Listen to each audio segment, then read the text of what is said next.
கர்த்தருடைய பரிசுத்த நாமத்துக்கு மகிமை உண்டாவதாக. அன்பான சகோதர சகோதரிகளே, இந்த வேளையில் கூட ஆண்டவருடைய வார்த்தையை கேட்கும்படியாக நாம் இந்த இடத்துல வந்திருக்கிறோம். ஆண்டவர் இந்த நேரத்தில் உங்களோடு பகிர்ந்து கொள்ளும்படியாக கொடுத்த வார்த்தைகள் யோவானுக்கு வெளிப்படுத்தின விசேஷம் 3ஆம் அதிகாரம் வசனங்கள் 19-20. வெளிப்படுத்துதல் 3:19-20. நான் நேசிக்கிறவர்கள் எவர்களோ அவர்களை கடிந்து கொண்டு சிட்சிக்கிறேன். ஆகையால் நீங்கள் ஜாக்கிரதையாயிருந்து மனம் திரும்புங்கள். இதோ வாசற்படியிலே நின்று தட்டுகிறேன். ஒருவன் என் சத்தத்தை கேட்டு கதவை திறந்தால் அவனிடத்தில் நான் பிரவேசித்து அவனோடே போஜனம் பண்ணுவேன், அவனும் என்னோடே போஜனம் பண்ணுவான் என்று ஆண்டவருடைய வார்த்தை சொல்லுகிறது. அப்படியாக அன்பானவர்களே, இதை கேட்டுக்கொண்டிருக்கிற நாம், ஆண்டவர் நம்முடைய இதய கதவுகளை தட்டுகிறவராக அனுதினமும் ஆண்டவர் காத்திருக்கிறார். அவர் நம் நேசிக்கிற பிள்ளைகளுக்கு ஒரு சில காரியங்கள், ஒரு கைவிடப்பட்ட சூழ்நிலைகள் வரும்பொழுது நம்ம என்ன பண்ணோம், அவர் கடிந்து கொள்வார். ஒரு சில காரியம் நம்ம மிதமிஞ்சி நம்ம ஒரு காரியம் செய்துருவோம். அந்த காரியம் செய்யும்போது ஆண்டவர் நமக்கு கண்டித்து உணர்த்துக்கிறவராக இருக்கிறார். அந்த நேரத்தை நம்ம சோர்ந்து போயிடுவோம். ஆண்டவர் இந்த காரியம் ஆண்டவருக்கு பிரியமில்லாத காரியம் நாம் செய்து விட்டோமே என்று நம்ம நினைக்கவே மாட்டோம். ஆண்டவர் இப்படி பண்ணிட்டாரே என்று அவரை தான் நம்ம குற்றப்படுத்துகிறவராக நம்ம காணப்படுவோம். நேசிக்கிறவர்களை ஆண்டவர் கடிந்து கொள்வார். ஏன்னா அந்த காரியத்தை நம்ம விலகி நம்ம சீர்படுத்தி கொள்ளணுன்ற ஒரு எண்ணத்தில் ஆண்டவர் அப்படி செய்வார். அதில் நம்ம ஜாக்கிரதையாக இருந்து ஆண்டவருக்கு பிரியமான வழிகளில் நாம் நடக்கிறவர்களாக இந்த நாட்களில் நாம் காணப்படணும். நம்ம வாழ்க்கையை அவர் சீர்படுத்தணும்னு ஆண்டவர் நினைக்கிறார், சிறப்படுத்தணும்னு நினைக்கிறார். அவருக்குள்ளாக நான் எப்படி வாழணும், மக்களுக்கு மத்தியில் நம் புறஜாதி மக்கள் மத்தியில் நம்ம எப்படி இருக்கணும் என்பதுக்காக இந்த சிறு சிறு காரியங்களை ஆண்டவர் நம்ம வாழ்க்கையில் அனுமதிப்பார். அந்த நேரத்தை நம்ம ரொம்ப சோர்ந்து நம்ம போயிடுவோம்.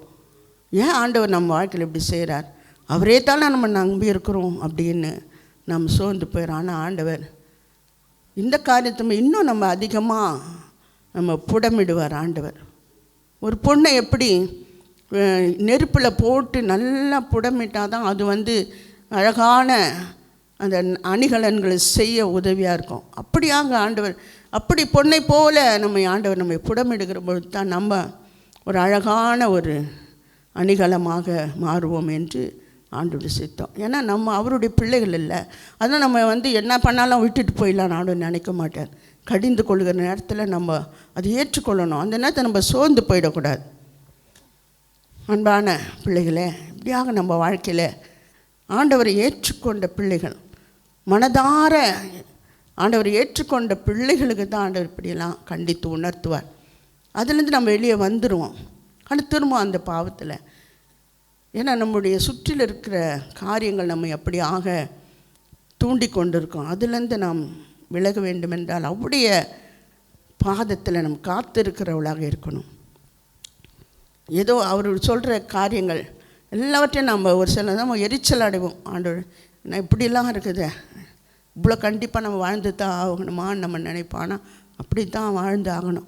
கர்த்தருடைய பிள்ளைகள் என்று சொல்லும்போது நம்மை எந்தெந்த காரியங்கள் நம்ம சீர்படுத்தணுமோ அதை நம் சீர்படுத்தி கொள்கிறவா இருக்கணும்.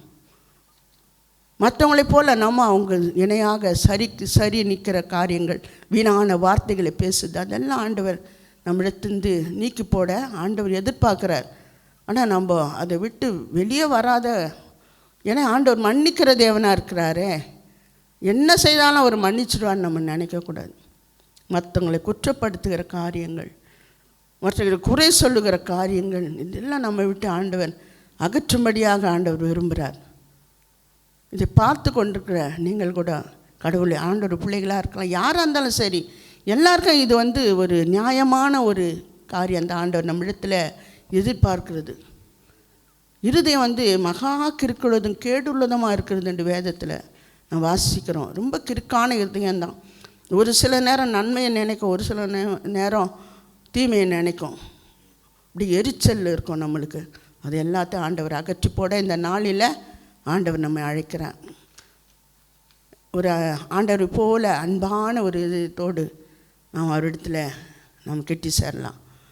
இது எல்லா காரியங்களையும் விட்டு மனம் திரும்பி அவரிடத்தில் வரும்பொழுது தான் ஆண்டவர் இப்படிப்பட்ட சிறு சிறு காரியங்களை, ஒரு பாத்திரம் கூட ஒரு ஓட்டையாக இருந்தால் அதை ஒரு கடையில் கொடுத்தா அதை தட்டி தான் சரி பண்ணுவாங்க. அது மாதிரி தான் நம்மை தட்டுவார் ஆண்டவர். எந்தெந்த இடத்துல நம்ம குறை இருக்கிறதெல்லாம் சுட்டி காட்டும் போது நம்ம அதெல்லாம் ஏற்றுக்கொள்ளக்கூடிய இருதயத்தை நம்ம அவரிடத்துல கேட்கணும். நம்மளால் சரி பண்ணவே முடியாது இந்த காரியத்தை. அப்படியாக ஒவ்வொரு நாள் அவரோடு நாம் பேசும்பொழுது, ஜெபிக்கும் பொழுது, அவருடைய வார்த்தைகளை வாசிக்கும் பொழுது ஆண்டவர் இப்படியாக நம்மிடத்தில் பேசுகிற தேவனாக இருக்கிறார். நம்ம ஆண்டவருடைய சத்தத்துக்கு அடுத்தது வாசல் அண்டை. அவர் நம்ம இருதய வாசல், இருதயத்து அருகிலே ஆண்டவர் இருந்து நம்ம கதவை தட்டி கொண்டே இருக்கிறார். ஏன்னா வெளியேந்து திறக்க முடியாது, நம்ம திறந்தால் தான் ஆண்டவர் உள்ளே பிரவேசிக்க முடியும். அதுக்கு நாம் என்ன செய்யணும்? ஆண்டவர் நம்ம பக்கத்தில், நம்ம அருகிலே இருக்கிறார். நம்முடைய தேவைகள் என்ன? ஏன்னா ஆண்டவர் எப்போது நம்ம கூடவே இருக்கிறார். ஏன்னா அவர் உலக ரட்சகர் இல்லை, அவருடைய பிள்ளை. அவரை பிள்ளையாக அவர் நம்ம ஏற்றுக்கொண்டுட்டார். அதனால் நம்மை விட்டு விலகவும் மாட்டார், நம்ம கைவிட மாட்டார் என்று வேத வார்த்தை சொல்லுகிறது. தூங்காமலும் உறங்காமலும் நம்ம பக்கத்திலே ஆண்டவர் இருப்பாராம். ஆண்டவர் கண்ணை கூட இப்படி அயர மாட்டாராம். ஏன்னா நம்ம பிள்ளைகளுக்கு என்ன ஆபத்து வரும், நம்ம பிள்ளை என்ன தேவையோடு இருக்கிறாங்கன்ட்டு ஆண்டவர் நம்ம அருகிலே இருக்கிறார். ஆனால் நம்ம தான் அவர் இருக்கிறான்றே நினைப்பே இல்லாமல் ஏதோ தவறான வழிகளை நம்ம போயின்னு இருக்கணும். ஆண்டவர் நம்ம பக்கத்தில் இருக்கிறாரு. அவருக்கு நம்ம இதயத்தை அவர் தட்டும்போது நம்ம திறக்கணும். அப்படிப்பட்டவர்களாக நம்ம காணப்படணும். நீதிமொழிகள் 3:12 தம் நேசிக்கிற பிள்ளைகளை ஆண்டவர் இப்படியாக சின்ன சின்ன காரியங்களில் நம்மை சீர்படுத்தி கொள்ள ஆண்டவர் சித்தம் வைத்திருக்கிறார். ஆண்டவர் நம்மை சேர்த்து கொள்ளுகிற தேவனாக இருக்கிறார். உன்னத பாட்டில் நான் நித்திரை பண்ணினேன், என் இதயமோ விழித்திருந்தது, கதவை தட்டுகிற என் நேசரின் சத்தத்தை கேட்டேன், என் சகோதரியே, என் பிரியமே. எப்படிலாம் ஆண்டவர் நம்ம அழைக்கிறார் பாருங்கள். என் உத்தமியே, கதவை திற, என் தலை பனியினாலும் என் தலைமயிர் இரவில் பெய்யும் தூரனாலும் நனைந்திருக்கிறது. ஏன்னா ஆண்டவர் அவ்வளோ நேரம் காத்துன்னுக்கிறார், தட்டிக்கினே இருக்கிற நம்ம கதவை. நம்ம திறக்க நம்ம மனம் இல்லாமல் இருக்கிறோம். அவர் திறந்து தானே உள்ளே வந்தால் தான் நம்மை சீர்படுத்த அவருக்கு ஒப்பு கொடுக்கணும். நம்ம ஒரு சில காரியங்களில் ரொம்ப வைராக்கியம் பாராட்டின்னு நம்ம இருப்போம்.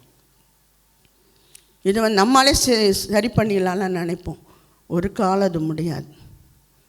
இதயத்தை ஏங்க செய்கிறவர் ஆண்டவன். நம்ம வாழ்கிற காலம் அவர் கொடுத்த ஈவு என்பதை நம்ம மறந்துடுறோம். நம்ம பணத்தால், நம்முடைய ஞானத்தால் எதனா செய்திடலாம். ஆண்டவர் நமக்கு எதுக்குன்னு கூட ஒரு சிலர் நினைக்கலாம். வசதி வாய்ப்புகள் இருக்குது, எல்லாம் இருக்குது, நம்ம ஏன் அவங்களுக்கெல்லாம் அடி பண்ணிச்சு போனோம், நம்ம அவங்களையும் சட்டை பண்ணணும், அப்படிலாம் நம்ம நினைப்போம் ஒரு நேரம். ஆனால் ஆண்டவர் வார்த்தை சொல்லுகிறது, நம்முடைய இதய அருகிலே இந்த ஆண்டவர் தட்டி கொண்டே இருக்கிறார். நம்ம திறந்தால் தான் உள்ளே நம்மோடு அமர்ந்து நம்முடைய காரியங்கள் என்ன என்பதை அவர் அறிந்து நம்ம பாரங்கள்லாம் அவர்கிட்ட சொல்லும் பொழுது அதை அவர் கேட்டு நமக்கு பதில் கொடுக்கிறவராக இருக்கிறார். இது சரியா, இது தவறா, இது நம் பிள்ளைக்கு தேவையா என்பதை ஆண்டவர் அறிந்து அதுக்கேற்றால் போல் நம்ம வழி நடத்துக்கிறா இருக்கிறார். அப்படியாக லூக்கா 12ஆம் அதிகாரத்தில் 36-37 வசனங்களை நாம் பார்க்கலாம். லூக்கா 12:36-37. தங்கள் எஜமான் கல்யாணத்திலிருந்து தட்டும்போது உடனே அவருக்கு திறக்கும்படி எப்பொழுது வருவார் என்று காத்திருக்கிற மனுஷருக்கு ஒப்பாக இருங்கள். எஜமான் வரும்போது விழித்திருக்கிறவர்களாக காணப்படுகிற ஊழியக்காரரே பாக்கியவான்கள். அவர் அறை கட்டி கொண்டு அவர்களை பந்திருக்க செய்து சமீபமாய் வந்து அவர்களுக்கு ஊழியம் செய்வார் என்று மெய்யாகவே உங்களுக்கு சொல்லுகிறேன் என்று ஆண்டவர் வார்த்தை சொல்லுகிறது. ஒரு எஜமான் வெளியே எங்கன்னா போயிட்டு, அதான் கல்யாணத்துக்கு போயிட்டு வராருன்னு வச்சுங்க, பணிவிடைக்காரர்கிட்ட சொல்லிட்டு போவாங்க, நான் இவ்வளோ நேரத்துக்கு வருவேன், நீங்கள் விழித்துருங்க, நான் வரும்போது கதவு திறக்கணுன்ட்டு சொல்லிட்டு போவார். அப்போ என்ன பண்ண அந்த வேலைக்காரன் வந்து ஜாக்கிரதையாக எப்போ, ஏன்னா எஜமானாச்சு, அவர் வர வரைக்கும் எப்படி அவர் காத்துன்னு இருக்கணும். காத்துன்னு இருந்தால் தான் அந்த எஜமான் வரும்போது திறக்கணும். இல்லாட்டினா அவருடைய கோபத்துக்கு ஆளானா அது பிறகு என்னென்ன நடக்கும்ன்ட்டு நமக்கு தெரியும். அதனால் நம்ம என்ன பண்ணுமா, விழித்து இருக்கிறவர்கள் பாக்கியவான்கள் என்று வேதம் சொல்லுகிறது. விழித்திருந்து அவருக்காக ஒரு எஜமானுக்கே அப்படின் போது, நம்ம உலகத்தையே படைத்த ஆண்டவர், நமக்கு ஜீவனை கொடுத்த ஆண்டவர், அவர் நம் உள்ளத்திற்குள் வருவதற்கு நம்ம எவ்வளோ விழித்திருக்கணும். ஏன்னா அப்போ தான் நம்ம வர முடியும். ஏன்னா நம்ம இந்த உலகத்தில் வாழ்வது அவருடைய கிருபை. எந்த நேரத்தில் என்ன பிரச்சனை வரும்னு தெரியாது. இப்படியாக அந்த 10 கன்னிகைகள் வேதத்தில் நாம் பார்க்குறோம். 10 கன்னிகைகளில் மத்தேயு 25:1-13 பார்க்குறோம். ஒரு திருமண வீட்டில் நடக்கிற இந்த காரியம். அப்பொழுது பரலோக ராஜ்யம் தங்கள் தீவெட்டிகளை பிடித்து கொண்டு மணவாளனுக்கு எதிர்கொண்டு போக புறப்பட்ட 10 கன்னிகைகளுக்கு ஒப்பாயிருக்கும். அவர் 5 பேர் புத்தியுள்ளவர்களும் 5 பேர் புத்தி இல்லாதவர்களும் இருந்தார்கள். புத்தி இல்லாத என்ன பண்ணாங்களாம், தங்கள் தீவெட்டிகளை எடுத்துக்கொண்டு போனார்கள். எண்ணெய் எடுத்துன்னு போல, முக்கியமானது அது எண்ணெய். அப்போலாம் திருமண வீட்டிலலாம் தீப்பந்தம் தான் எடுத்துன்னு போவாங்க. இப்போ தான் ஃபுல்லாக சீரியல் செட்டு போட்டுடுறாங்க. இப்போல்லாம் அந்த ஊர்களெலாம் அதெல்லாம் இல்லை. அப்போ தீப்பந்தத்தை பிடிச்சிருந்தால் மாப்பிள்ளை பொண்ணு போவாங்க. அதுக்கு அந்த 5 கன்னிகைகள் ஆயத்தமாக போகிறாங்க, எண்ணெய்லாம் எடுத்துக்கின்னு. எப்போ மணவாளன் வருவார் அப்போ கூப்பிடுவாங்க, மணவாளன் வந்துட்டான் வாங்க, தீவெட்டிகள்லாம் கொளுத்திங்க சொல்லுவாங்க. ஆனால் அந்த கூட 5 கன்னிகள் என்ன பண்ணுறாங்க, எதுவுமே எடுத்துன்னு போகல, வெறும் தீப்பந்தம் மண்ணை எடுத்துன்னு போய் எல்லாம் ஒரு இடத்துல இருந்துட்டு கூப்பிட்றாங்க, மணவாளன் வந்துட்டார் வாங்கணும் தான். 5 பேர் என்ன பண்ணாங்க, வச்சிருந்த எண்ணெயெல்லாம் போட்டு ஆயத்தமாக போகிறாங்க. அந்த 5 பேர் என்ன பண்ணுறாங்க, கொஞ்சம் எனக்கு எண்ணெய் கொஞ்சம் கொடுங்களேன்னு கேட்குறாங்க. அந்த இடத்துல நெருக்கமாக இரவு நேரத்தில், ஏன்னா அப்போல்லாம் ராத்திரி நேரத்தில் தான் அந்த பெண் ஊர்வலம் வரும், மாப்பிள்ளை பெண் ஊர்வலம். அந்த மாதிரி ஆயத்தமே இல்லாத அவங்க அந்த நேரத்தில் போய் எங்கே போய் கடையில் போய் வாங்கிக்கோங்கன்னு சொல்கிறாங்க இந்த 5 பேரும். ஆனால் அந்த நேரத்தில் கிடைக்காது, அந்த நேரத்தில் கடையும் கிடையாது. அப்போ எவ்வளோ அவங்க விழிப்பாக இருக்கணும். அப்படி அந்த மாதிரி புத்தி இல்லாத மக்களாக தான் நம்ம வாழ்ந்து கொண்டிருக்கணும். எதை எப்படி செய்யணும், எப்பொழுது செய்யணும், மணவாளன் வரும்போது நம்ம ஆயத்தமாக இருக்கிறோமா அப்படின்னு இல்லாமல் அவங்க கைவிடப்படுற சூழ்நிலை. அப்படி தான் ஆண்டவர் வருகின்போது நம்ம கைவிடப்பட்டவர்களாக இருப்போம்.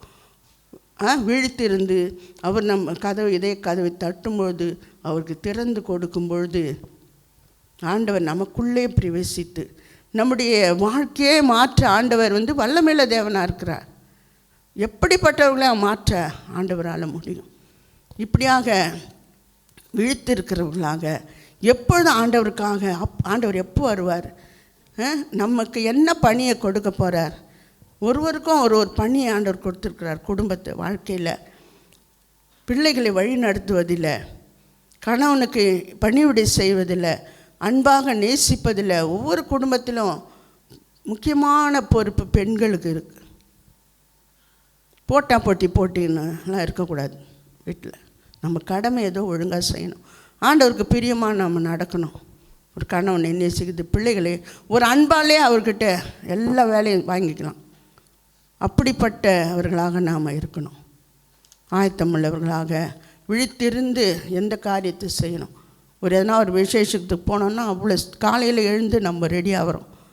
ஆனால் ஆண்டவருடைய ஆலயத்துக்கு வருதுன்னா ஒரு நாள் லீவு தானே, நம்ம நல்லா தூங்கி எழுந்து போகலான்னு போகிறோம். அப்படி செய்யவே கூடாது. ஆண்டவர் வருவதுக்கு முன்பதாக நம்ம போய் அவருக்காக காத்திருக்கணும். ஏன்னா ஆண்டவர் நமக்காக அந்த ஆலயத்தில் காத்து கொண்டிருக்கிறார். அப்போ நம்ம ஆண்டவருக்கு முன்பதாக நம்ம போய் விழித்திருந்து அவருடைய வார்த்தைகளை கேட்கவும் அவர் இதயத்தில் ஏற்றுக்கொள்வதாக நம்ம இருக்கணும், காத்து இருக்கணும். மார்க் 13:34-36 வரைக்கும் பார்க்கலாம். மார்க்கு எழுதின நற்செய்தி 13ஆம் அதிகாரம், வசனங்கள் 34-36 வரைக்கும். ஒரு மனுஷன் தன் வீட்டை விட்டு புறதேசத்துக்கு புறப்பட்டான். புறப்பட எத்தனிக்கும் போது தன் ஊழியக்காரனுக்கு அதிகாரம் கொடுத்து அவனுக்கு தன் வேலையை நியமித்து விழித்திருக்கும்படி காவல் காக்கிறவனுக்கு கற்பிப்பான். அப்படியே நீங்களும் விழித்திருங்கள். ஏனெனில் வீட்டு எஜமான் சாயங்காலத்திலோ நடு ராத்திரியிலோ சேவல் கூவும் நேரத்திலோ காலையிலோ எப்பொழுது வருவான் என்று நீங்கள் அறியீர்கள். நீங்கள் நினையாத வேலையில் அவன் வந்து உங்களை தூங்குகிறவர்களாக கண்டுபிடியாதபடிக்கு விழித்திருங்கள். ஏன்னா அந்த எஜமான் வரும்போது நம்ம விழித்திருந்தால் தான் நம்ம கதவை திறந்து அவரை உள்ளே வர வைக்க முடியும். நம்ம தூங்கிட்டா அவருடைய கோபத்துக்கு ஆளாகும்ல. அப்படியாக காத்திருந்து நம்முடைய பணிகளை செய்ய ஆண்டவர் நம்ம அழைக்கிறார். எத்தனையோ வேலைகள் நமக்கு கொடுத்துருக்கிறார். குடும்பத்தில் பிள்ளைகளை வழி நடத்துவதில், நம்ம சுற்றி இருக்கிற மக்களை ஆண்டவருக்குள்ளாக நடத்துவதற்கு நம்மால் முடிந்த காரியங்களை நான் செய்ய ஆண்டவர் நமக்கு இந்த வேலையை கொடுத்திருக்கிறார். அவருடைய பிள்ளைகளாக நம்ம ஏற்றுக்கொண்டிருக்கிறார். நம்ம வாழ்க்கையில் எத்தனை நன்மைகளை ஆண்டவர் செய்திருக்கிறார். அதை மற்றவர்களுக்கு அறிவிக்கும் பொழுது தான் அவருடைய நாமம் மகிமைப்படும். நாம் தூங்குகிறவர்களாக இல்லாதபடிக்கு. ஏன்னா இன்னைக்கு காலம் செல்லாது. எங்கே பார்த்தாலும் பயங்கரமான சூழ்நிலைகளை நாம் பார்த்து கொண்டிருக்கிறோம். அதுலேருந்து நம்ம பிள்ளைகளை எப்படி நம்ம காப்பாற்ற போகிறோம்? நம்ம குடும்பத்தை எப்படி காப்பாற்ற போகிறோம்? ஒரு நல்ல வேலை இருக்குது, அதை வச்சு காப்பாற்றிக்கலாம். இல்லை, அது கூட திடீர்னு அந்த வேலையிலேருந்து எடுத்துடுறாங்க. அந்த சூழ்நிலையில் ஆண்டவர் துணை இல்லைன்னா எவ்வளோ பேர் தற்கொலை செய்து கொள்கிறாங்க. கடன்களை வாங்கிடுறாங்க, திருப்பி கொடுக்க முடியல. எப்படி வேலை போயிடுச்சு, செய்த தொழிலில் நஷ்டம் வந்துடுச்சு, அது கொடுக்க பலன் இல்லை, பேசுகிற பேச்சை கேட்க முடியல, அவமானம், அதனால் தற்கொலை செய்து கொள்கிறேன்னு இவ்வளோ நியூஸில் நம்ம ஒவ்வொரு நாளும் பார்க்குறோம். நம்ம ஜாக்கிரதை உள்ளவர்களாக நம்ம இருக்கணும். இதெல்லாம் பார்க்கும்பொழுது ஆண்டவர்கிட்ட மட்டும்தான் இதுக்கெல்லாம் ஒரு விடுதலை கிடைக்கும். அவரை விட்டால் நம்ம ஒன்றுமே செய்ய முடியாது. நம்ம சுய பலத்தால் பணத்தால் ஒன்றுமே செய்ய முடியாது. அந்த பணம் கிடைக்கிறது அவருடைய கிருபை தான். எத்தனையோ பேர் நம்ம பார்த்துருக்கோம். எவ்வளோ வசதி வாய்ப்பாக வாழ்ந்தவங்கெல்லாம் ஒன்றுமே இல்லாமல் நின்ற காரியத்தை அந்த கொரோனா சமயத்தில் நம்ம பார்த்தோம். அவங்களாம் பணத்தை சேர்த்து வச்சு என்ன பிரயோஜனம்? ஒரு வேளை தான் உதவி செய்ய யாரும் இல்லாத சூழ்நிலை கைவிடப்பட்டாங்க. நம்ம பணத்தையும் பொருளையும் நம்பி ஓடிக்கொண்டில்லாதபடி இந்த நாட்களில் ஆண்டவரை நம்பி முழுமையாக அவர்கிட்ட நம்ம குடும்பத்தை ஒப்பு கொடுக்கணும். ஆண்டவரே, நீங்கள் தான்ப்பா எங்களுக்கு எல்லாமே. எங்கள் கணவர் வேலைக்கு போகிறாரு, எங்கள் பிள்ளைகள் வெளியே போகிறாங்க, பாதுகாத்து கொள்ளுங்க. உம்முடைய சட்டையில் அடைக்கலம் தாங்க ஐயா. குடும்பத்தை நடத்தணும், இந்த வீடை கட்டணும், இந்த திருமணத்தை நடத்தணும், உங்கள் துணை வேண்டாம் ஆண்டவரேன்னு அவரிடத்தில் மாத்திரம் கேட்க முடியும். ஏன்னா ஆண்டவர் நமக்கு உதவி செய்ய முடியாத காத்திருக்கிறார். அப்படிப்பட்ட ஆண்டவர் நம்மோடு இருக்கும்போது நம்ம எதுக்கு கவலைப்படக்கூடாது. ஏன்னா ஆண்டவர் வருகிற நாளை நம்ம அறியாமல் இருக்கிறோம். அப்படியே ஆண்டவர் மத்தேயு 20:28 சொல்கிறார், அப்படியே மனுஷகுமாரனும் ஊழியம் கொள்ளும்படி வராமல் ஊழியம் செய்யவும் அநேகரை மீட்கும் பொருளாகவும் தம்முடைய ஜீவனையும் கொடுக்க வந்தார். நம்மை மீட்பதற்காக தான் ஆண்டவர் இந்த உலகத்துக்கே வந்தார். அவர் சுகபோகமாக வாழ்ந்துட்டு போகணுன்னு இல்லை, எவ்வளோ நமக்காக பாடுகள் பட்டார். அந்த சிலுவையில் எவ்வளோ அவமானப்படுத்தப்பட்டார், ரத்தத்தை சிந்தினார்.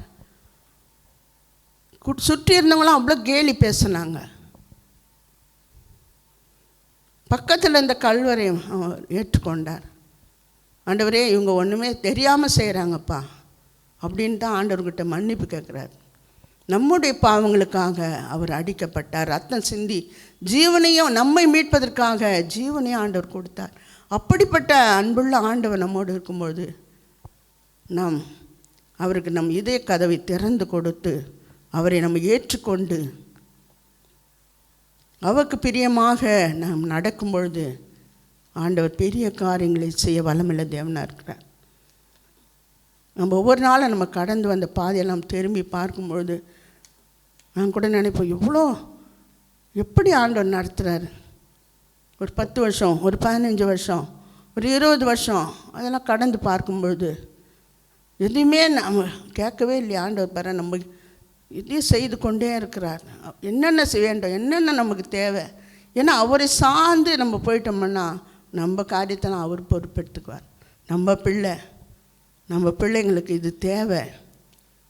ஏன்னா அவரை நோக்கி நம்ம கூப்பிடணும், நம்மை பரிசுத்தமாக வச்சுக்கணும். அவருக்கு பிரியமில்லாத காரியங்கள் நம்ம செய்யக்கூடாது. ரொம்ப துணிகரமான பாவங்கள்.